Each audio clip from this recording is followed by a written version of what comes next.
Bonjour à toutes, bonjour à tous. Aujourd'hui, on retrouve Dan Loisier donc pour sa chronique sur l'histoire du yoga.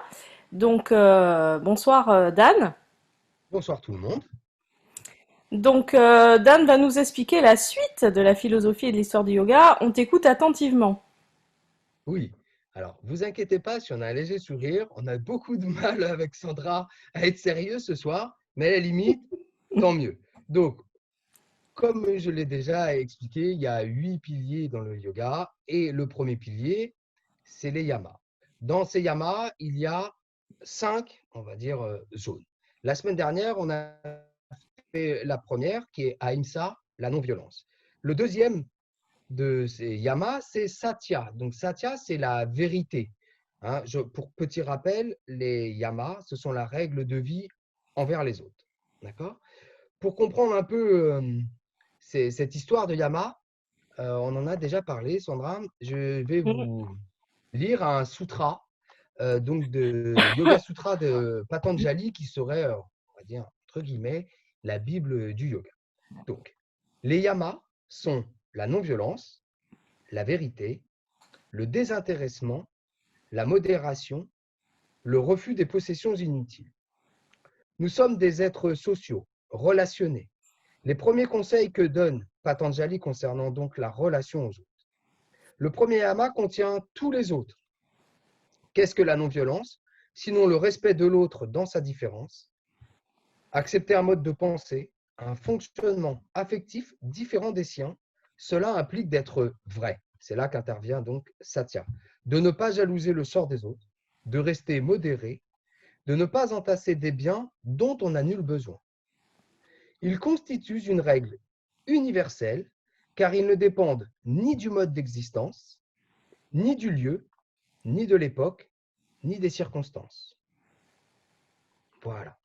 Là, vous avez eu 2 sutras de Patanjali concernant les yamas. Voilà. Donc, reconcentrons-nous sur Satya. Donc, Satya, il peut donc être traduit en sanskrit, la langue du yoga, par vérité ou réalité.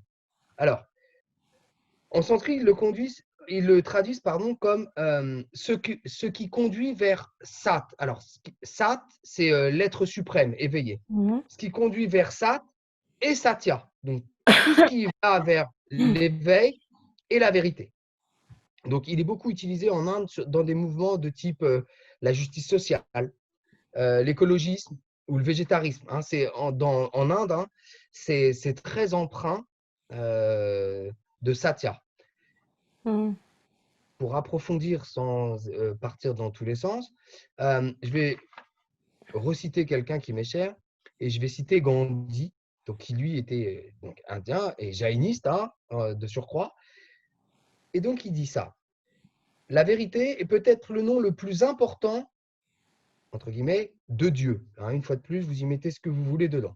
Mhm. En fait, dire que la vérité est Dieu est plus juste que de dire que Dieu est vérité. Je répète, en fait, dire que la vérité est Dieu est plus juste que de dire que Dieu est vérité. Mhm. Vous voyez à quel point voilà. Et dans la Bhagavad Gita, qui est une épopée épique hein, dans l'hindouisme, hein, où on parle de Krishna, de choses comme ça, euh, ils disent qu'on y parvient par une dévotion à laquelle on consacre tout son esprit. Donc ça, c'est pour la partie profonde de l'Inde. Et là, on peut se dire, si c'est ça, être yogi, il y a du boulot. Alors oui, il y a du boulot, mais à notre niveau et beaucoup plus humblement, j'ai envie de dire, on peut teinter notre quotidien de cette vérité. Hein. On peut la traduire par sincérité, sincérité dans nos relations, euh, vérité, sincérité dans notre pratique du yoga, en n'étant pas ce qu'on n'est pas. On peut, avec notre entourage, euh, on a tous, j'ai envie de dire, quelque part, on a tous envie de vérité. On a tous envie de sincérité. Mais souvent, on pense que c'est bon de mentir un peu ou on se ment à soi-même. Hein. La sincérité s'implique, hein, comme la non-violence, euh, d'abord à soi-même. Alors, c'est des concepts que l'on connaît tous, Mhm. mais ce que j'aime moi avec le yoga et notamment les Yoga Sutras, c'est que ça sonne comme des petits rappels à l'esprit. Est-ce qu'on pourrait dire de l'authenticité, en fait, ou pas? Est-ce qu'on peut être authentique et vrai et sincère? Sur le papier, j'ai envie de dire oui. Mm. Mais je pense que c'est la Bhagavad Gita, quand elle parle de dévotion, je pense que c'est réellement le combat qu'on fait à soi-même pour être tout le temps. On peut être sincère des fois par moment Mhm.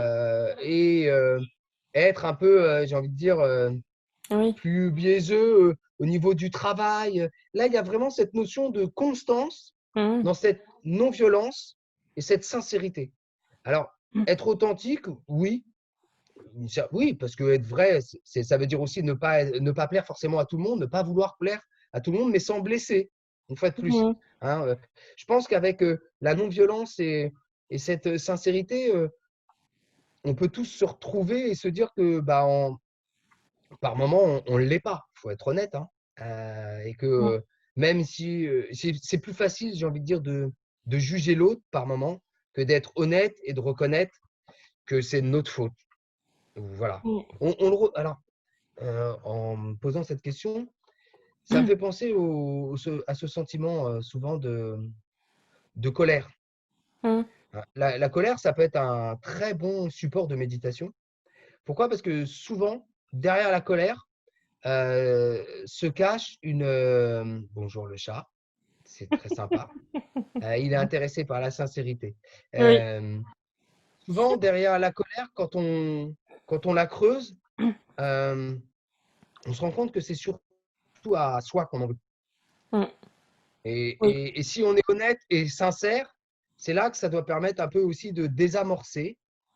euh, alors, je ne sais plus qui l'a dit, mais souvent, ce qui reste de la colère, c'est, c'est de l'amertume de dire, ah, et voilà, je me suis encore mis en colère. Et c'est souvent les regrets sont personnels, alors que la personne contre qui on s'est mis en colère, bah, elle a oublié peut-être, ou du coup, elle porte un jugement sur vous. Et, et ça, voilà. Souvent, on manque de sincérité. À travers la colère, je trouve qu'on peut pas mal la trouver. Tout à fait. Donc voilà. Souvent, on peut voir ce manque de sincérité voilà, quand on est face à l'autre, et encore plus si la personne en face n'est pas forcément quelqu'un que l'on apprécie beaucoup. Ah oui, d'autant plus, oui. Mhm. Ben oui, si on rapproche à la non-violence, on se rend bien compte que là. Donc voilà. Une fois de plus, hein, le but, c'est pas pardon, de dire qu'on est bon ou pas bon. C'est que la voie du yogi, et c'est vraiment pour ça qu'on a voulu créer cette chronique, euh, c'est pas, euh, c'est pas que des postures. C'est vraiment pas que ça. Et c'est vraiment devenir une yogini ou un yogi. C'est le travail de toute une vie, peut-être de plusieurs si on y croit.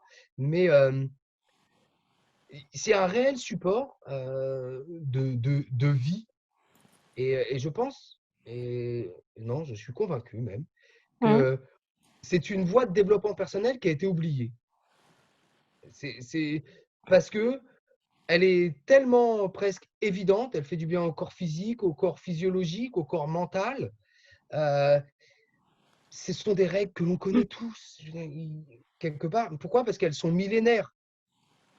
Oui, en même temps, je pense qu'elles ont été oubliées au niveau traditionnel, mais d'un autre côté, elles ont été reprises finalement. D'une certaine manière, on les retrouve un peu dans plusieurs techniques de développement personnel. Voilà.